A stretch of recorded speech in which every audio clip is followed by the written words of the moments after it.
Our Collision 2017 coverage is proudly powered by Monster Products. Find the headphones and speakers that match your style at PLUGHITZLive.com/monster.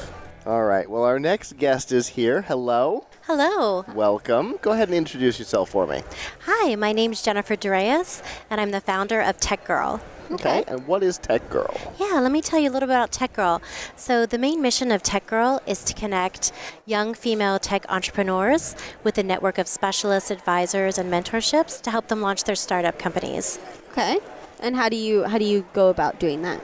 Right. So first of all, we have a network of internal resources that we have advisors. We have people that are specialized in finance, marketing, development.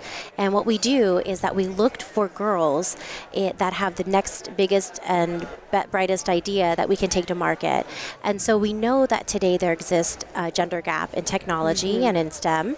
And what we're trying to do is to pull in those women that otherwise might get passed over from the typical venture capitalist that's looking for someone that's young, 25 years old, in an urban area, and that might otherwise get the door, shut on them. So we want to provide an opportunity for them to come into the STEM pipeline, to actually be nurtured, and actually to grow their business with the resources that we have internally, our network of specialists and advisors and mentors.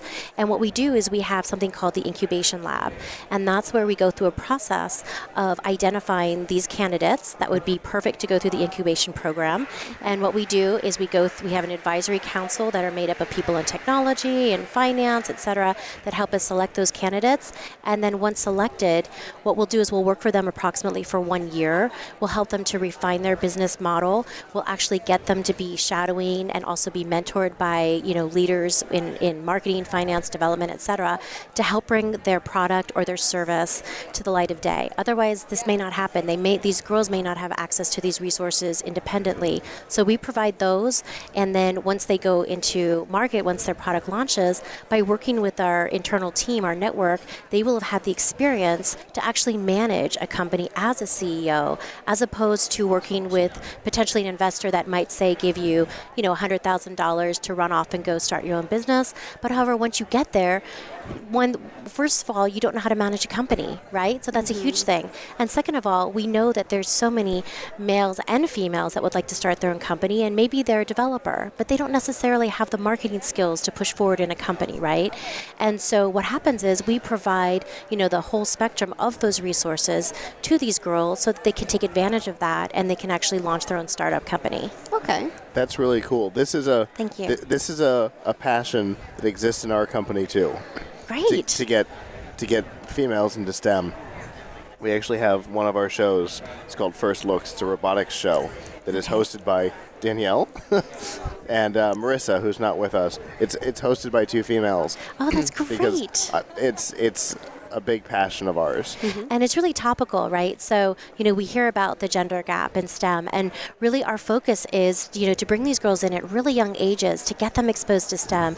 There's a lot of STEM programs right now that are geared towards people or women that are, older, maybe in their careers, and there's also towards secondary schools, but we want to get them in as early as elementary school and get them exposed to our site, get them able to find STEM opportunities, STEM internships, STEM scholarships, so they can grow through that STEM pipeline. And that's really our vision. And then get some of the, as we said, those qualified candidates into our incubator program where we can actually have them successfully launch their company.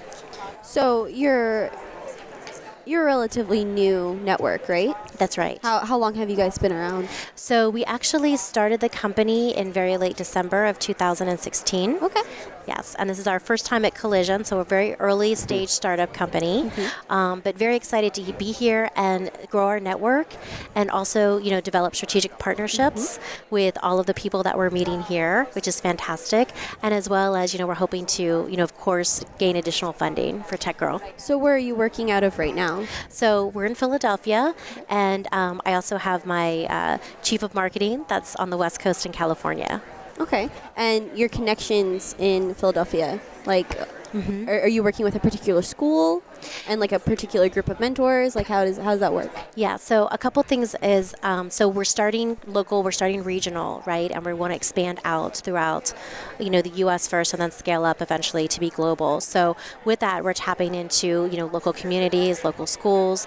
And one of the other things that we're trying to do is basically based on some recommendations of some fantastic people we've listened to here is, what about tapping into middle America, right? What I would call Trump's America, that may not necessarily have all those incubators that are in New York or on the West Coast in San Francisco, Palo Alto, et cetera, right? How are those girls gaining entry into the STEM fields? They're not, and they're falling by the wayside. So there's a lot of focus put in on our tech cities. That's but right. Outside of the tech cities, the focus is not so much. There's organizations like FIRST, but you can only do so much as a single entity. Absolutely. So one of the things that we're looking at is maybe taking a focus on some local, maybe even rural communities as well, to run a pilot to see how we can grow the STEM programs and also how we can identify those girls that have the entrepreneurial potential that otherwise would be underserved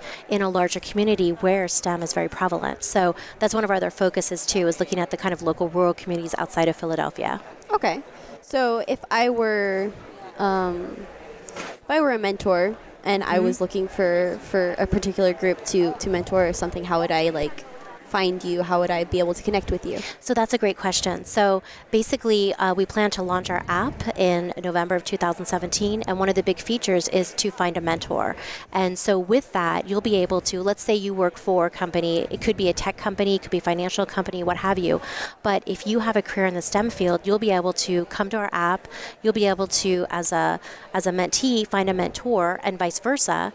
You'll be able to pinpoint that on a map, and then we'll provide information where they can contact each other and establish a relationship. Okay. So I'm trying to pertain this to me. I'm a college student. Okay. And I'm going into my junior year. Would I be able to mentor being a college student? Absolutely. Going into STEM? Absolutely. So there's no real age cutoff, right? We don't have any boundaries in this program. So you would definitely be a candidate. In fact, you'd be perfect as someone on our blog that we would profile in terms of your story. We want to hear your narrative, how you got started, right? What were some of the obstacles and the challenges that you faced as a female, right? And also being young. How have you overcome those, and how have you grown your network? And I think that would be so instrumental for younger girls to hear that, and especially see you as that role model. Okay. I actually want to get into this. I mean, you're already a mentor. Yours. He's my mentor. But yeah, I think that's a very interesting idea, and I would love to contact. Awesome. Yes, we'll be in touch. Yes. Okay. We'd love to get your story. All right. So did we talk about where your passion for this came from? Yeah, so let me kind of take you back. So first of all, I've been in technology for quite a while, and so I myself have experienced some of the things that I've just mentioned earlier, right? The gender gap and some of the discrimination, and it's been really tough, as I've grown up through, working in corporate America, to have a seat at the table. And with that said, I have an 8-year-old daughter who started to try to copy and mimic some of the things that I've been doing, and she'll even wear a headset sometimes and walk around the house with her little notebook, and she don't bother her because she's in a meeting, right? She's the, project managing. So basically, I started to try to get her involved in coding, and we started out with doing an hour of code and some other things, and Bitsbox, which is fantastic. So she's been learning how to code, and as she's done that, she started to ask other questions. For example, what more can I do once I learn how to code? How do I solve a problem, or how do I start a business? And so that kind of started making me think about, well, what about this next generation of women and coming up and all the challenges they face? Is there a way that we can find a solution to that problem? And then one other thing I'll bring to light is just last month, she and I were in Las Vegas, and she happened to just fly in as part of the vacation at the tail end of IBM's Interconnect conference. Okay. And I happened to bring her in for one meeting that was there, one conference. And I said to her as we walked around, and this is 20,000 people, and I said, what do you see when you look around, this conference? And she said, I see all men. Where are all the women? right? And A I lot said, of black suits. a lot of black suits. That's- Exactly. At an IBM conference, a lot of black suits. That's right. And We've covered a couple of them. so you know. Yes. And so it was interesting that she picked up on that right away, and she said, "But that's okay because I'm here and you're here, so we're good. We're And you're women making a here. difference." Yeah, and we're making a difference." And I was like, that's positive reinforcement to keep going with this because we want to change the dynamic, we want to change the ratios that we're seeing, and we want to be able to bring these entrepreneurial girls, into the light with a product or service that's just going to, blow the market. And we think we can do that. And that's all through this whole environment we're going to provide them that's nurturing and developing their skills as leaders, right? As leaders not only within their product, but also in the community. And I think this not only changes the lives of girls, but also changes the lives of their families. And especially if we look towards rural communities, it also changes their communities. Exactly. I know I was at your booth earlier, and I got to Yes. meet your daughter, and she is awesome. She's She awesome. sounds like it. Thank Yeah, you. She's amazing. So she's 8 years old, and we had a queue. And this is a funny story. I had a couple investors, someone that writes for the Huffington Post, and a couple other people that were all queued up. And I was by myself with her, and she just started grabbing those business cards, grabbing the swag. She's passing out, and she's like, "This is what TechGirl does," and she's amazing. She got the pitch down. So Kiara's doing And that's great. what she was doing when I walked up. That's awesome. She's like, "Here's our card." She's like, "Here's this little dancing robot that you're gonna love." And I'm like, "Yeah, I do love it. It's awesome." And we've got Dancing a robot. Yes. Yes. Aha, that's you. Yes. We had him on our monitors for a while. Did you? And then Oh, the fantastic. feet, I think, got in front of the screen, so we had to move them. But we had him on the monitors. It's a crowd favorite. Yeah, Yeah. it is. It Awesome. is definitely a favorite I see of our it. group. I see A lot it of over people there. have been asking about them. Oh, They've really? been coming up and they're like, "Oh, where'd you get them?" And we're like, "Oh, you have to go to TechGirl." Thank you. Thank you so much for promoting us. When Nakia course. came over with it at first, he's taking it and just kind of jiggling it back and forth, and he's like, "This is cool," but I haven't actually done the thing yet. And then Michelle takes it from him and does it, and it starts to dance. He's like, "Oh my god, that's so much cooler than I thought it was going to be." And it does the split And then too. it splits, and we're like, "What?" Yes. I know. It's fantastic. It is so cute. Yes. But yeah, Thank your you. your booth is like very lively. There's a lot of people coming up and talking Yes. to you. Have you learned Yes. anything from the conference? I have. So what I've learned, looking at people doing pitch, is that a lot of these companies are already up and running. They're successful as it is, and here they are looking for additional funding.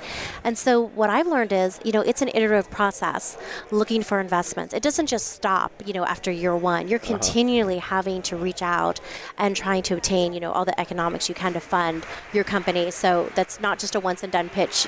So that's going to be going on throughout your life cycle of your company. And also too, what I realized from meeting with investors, I actually had a really hard investor meeting yesterday, and my other ones were great, but I really looked at the one that was really hard. It was actually brutal, and I said, what, these are the kind of experiences that I need, because these people, they're telling you the truth, right? They're giving you the perspective that you wouldn't hear. And also too, as a female, now I can say, hey, I know what it feels like to be a female going to look for funding, and for these huge venture capitalists that aren't interested, they're like, yeah, we're just not interested in you. And I get it. Now I really can empathize with other women that are trying to do the same thing all over the globe. Okay. Okay. And it really builds you up as it is. Like it makes you better. Oh yeah, and definitely, yeah. I'm prepared for the for the next one, and I can say that was hopefully that was the worst one I'll have, but you never know. But it just gives you a sense of just refining your mission, refining your objectives, and making sure that what you're doing is really going to resonate and be something for social good, because that's really what we're moving towards with TechGirl. Okay. That's great. So if our viewers wanted to find out more about TechGirl and about being a mentor and about being a student, where could they go?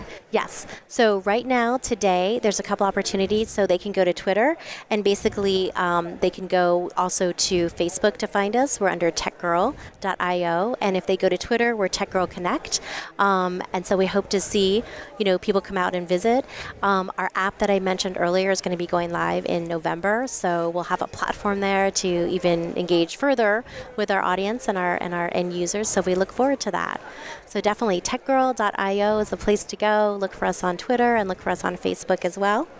Fantastic. That sounds awesome. I have somebody at IBM that I'm going to connect you with Wonderful. That's awesome. that I think will get behind this in a big way. That's so perfect. so- I really appreciate the chance to talk with you guys. And also, too, we're trying to do live tweeting from our booth, right? So, we have a lot of, different people coming by and people from different countries, and we're trying to get more information and more connections that way. So, again, you can come to Twitter, TechGirl, and also TechGirl Startup, also on Twitter. So, Fantastic. yes. Thank Well, you thank so you much. for taking the time to come talk to us today. Thank so you. much. This has been great. It's great to be here. And have a good rest of the day. Thank you. Take care.